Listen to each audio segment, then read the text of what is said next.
Hi guys, James here. Welcome to another episode from JJ Model Making. Well, today I'm making a start on the USS Oliver Hazard Perry. This is the last piece of my Enterprise Carrier Strike Group fleet from the 1 to 350 scale.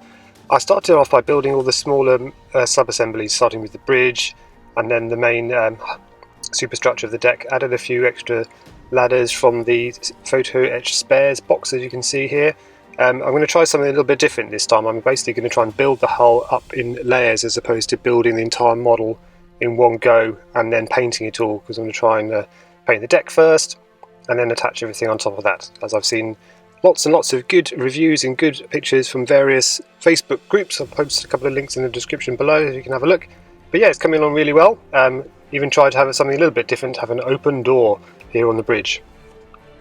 So with the main superstructure bits and sub-assemblies all built, I decided to move on to something which I only recently found out about in the Facebook forums, and that is the Oliver Hazard Perry class has an offset rudder. You can see it from the photo here, so it's just off the centre. So I filled up the hole that comes with the kit and drilled a new one. And you can see here, it looks a bit silly, but there's various reasons for it. I think it's stability and the fact that they can remove the propeller when needed. So here's a bit of a dry fit with all the bits and pieces, and then it's going to time to get cracking with the paint.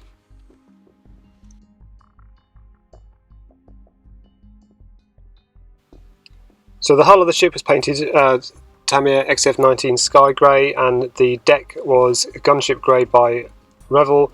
And then when I stuck everything together, I realised there's a whopping great hole here, you can see, so I decided to fill that all up against the edge of the hangar bay. Next, to move on to paint the hull itself, the anti-fouling red, so I masked off the section here, painted the bottom hull red, and then added the Jeet line after that, as you can see in the photo here.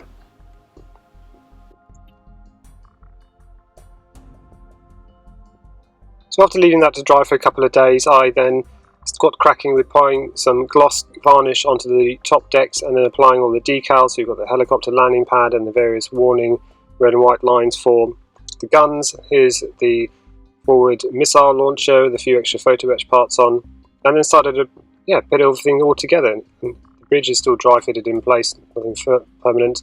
The barrel for the main gun actually snapped off when I was taking it off the sprue, so I replaced that with a paperclip, and then getting ready to apply all of the paint to the various detail bits. Got the smokestack, and then everything's starting to fit together quite nicely now. It's looking like an actual warship. Then I moved on to the decals, again with the gloss varnish, and then got the number 7 for the hull registry here. And then again at the back you can see the various warning lines. Here's a bit more of a close-up, you can see a bit more of the detail. Need to go on to the weathering next and get the final bits and pieces put together.